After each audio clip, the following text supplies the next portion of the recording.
శ్రీమన్మహాగణాధిపతయే నమః. శ్రీగురుభ్యో నమః. మహాసరస్వత్యై నమః. యాతిథిం సమునుప్రాప్య ఉదయం యాంతి భాస్కరః సాతిథి సకలాజ్ఞేయ స్నాన దాన జపాద్విషతి.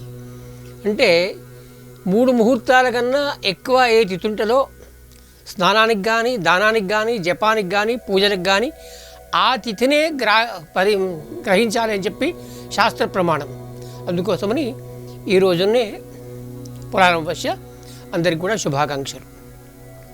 ప్రత్యేకంగా ఏంటిదంటే ఈ సంవత్సరం విశ్వావసనామ సంవత్సర భాద్రపద శుద్ధ పౌర్ణిమ 7 సెప్టెంబర్ 2025 ఆదివారం రోజున గ్రహణం పడుతుంది. దీనికోసమని చాలామంది ఫోన్ల లోపల, యూట్యూబ్ లోపల ఈ గణపతి విసర్జన పనికిరాదు, 9 రోజులే చేయాలి, ఇలా పనికిరాదు అని వదంతులు వస్తున్నాయి. ఆ వదంతులు తప్పని చెప్పడానికి, శాస్త్ర ప్రమాణంగా మీకు తెలపడానికి నేను మీ ముందుకు వచ్చాను. ఎందుకంటే ఆదివారం నాడు రాత్రి 8:50 నిమిషాలకు ఛాయాప్రవేశం అవుతుంది. 9:55 రాత్రి స్పర్శకాలం వస్తుంది. రాత్రి 11:40 మధ్యకాలం వస్తుంది. రాత్రి 1:25 మోక్షకాలం, 2:25 అత్యంత మోక్షకాలం. అయితే ఈ గ్రహణాలకు ఒక లెక్క ఉంది. ఒకవేళ సూర్యగ్రహణం అయితే 4 యామములు, చంద్రగ్రహణం అయితే 3 యామములు ముందుగా వేద జరుగుతుంది. దాన్ని మనం సూతకం అంటారు, వేద అంటారు. అయితే ఇది చంద్రగ్రహణం కనుక 3 యామములు. ఒక యామానికి 3 గంటలు. రోజుకు 8 యామాలు ఉంటాయి. 8 3 24 గంటలు. ఆ ప్రకారంగా చూస్తే 3 గంటలు అంటే 9 గంటల ముందు మీకు ఈ యొక్క వేద జరుగుతుంది. అంటే మధ్యాహ్నం 12:55 ఈ యొక్క వేద ప్రారంభమవుతుంది. శనివారం నాడు దీనికి వేద లేదు, ఏమీ లేదు. అనవసరంగా ప్రజలను భయభ్రాంతులు చేసడానికి కోసమని గణపతి విసర్జన వద్దు, 9 రోజులే చేయాలి, 11 రోజులు చేయకూడదు అని చెప్తున్నారుగా, అది తప్పు. ఇది శాస్త్ర ప్రమాణం.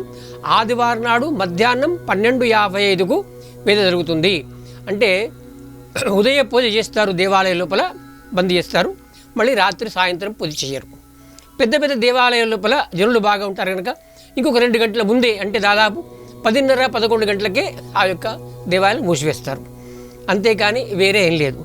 ఈ గ్రహణం శతభిష నక్షత్రము, పూర్వాభాద్ర నక్షత్రాలకు 2కు పడుతుంది కనుక ఆ యొక్క జాతకులు ఈ గ్రహణానికి కావలసినటువంటి శాంతి చేసుకోవచ్చు. ఈ యొక్క గ్రహణం భారతదేశంలో Asia, Australia, Africa, Europe, Antarctic మరియు హిందూ మహాసముద్రం లోపల ఈ యొక్క గ్రహణం కనబడుతుందన్నమాట. కన్యారాశి వాళ్లకు, ధనుస్సు రాశి వాళ్లకు ఈ యొక్క గ్రహణం, మేషరాశి వాళ్లకు, వృషభ రాశి వాళ్లకు చాలా సుఖంగా ఉంటుంది. ముఖ్యంగా మకర, కుంభ, మీనరాశుల వారికి ఈ యొక్క గ్రహణం కొద్దిగంత కష్టంగా ఉంటుంది. అందుకోసమని వాళ్ళు గ్రహణ శాంతికి ఏదైతే విధానం ఉందో ఆ విధానం, అంటే ఒక చంద్రబింబాన్ని చేయించి నేతిలో వేసి ఒక వెండి పాత్రలో కానీ ఇత్తడి పాత్రలో కానీ పోసి కొన్ని బియ్యం, శర్కర, పెరుగు, తర్వాత రాహు కోసమని ఒక నీలిరంగు బట్ట, మినుములు ఇవి కలిపి దానం ఇచ్చినట్టయితే ఈ యొక్క శాంతి దోషం పోతుంది, శాంతి కలుగుతుంది. ఇది పశ్చిమ దేశాలంటే ఒరిస్సా, బెంగాల్, అస్సాం, బీహార్, సౌరాష్ట్ర, గుజరాత్ ఈ యొక్క ప్రాంతాల వరకు ఈ యొక్క గ్రహణం వల్ల కొంత నష్టం కలిగేటువంటిది. అక్కడ ఉన్నటువంటి పెద్ద మనుషులు ఎవరైతే ఉంటారో, పెద్ద లీడర్లు ఉంటారో వాళ్లకు అస్వస్థ అయ్యేటువంటి అవకాశం ఉందన్నమాట. శుభం భూయాత్.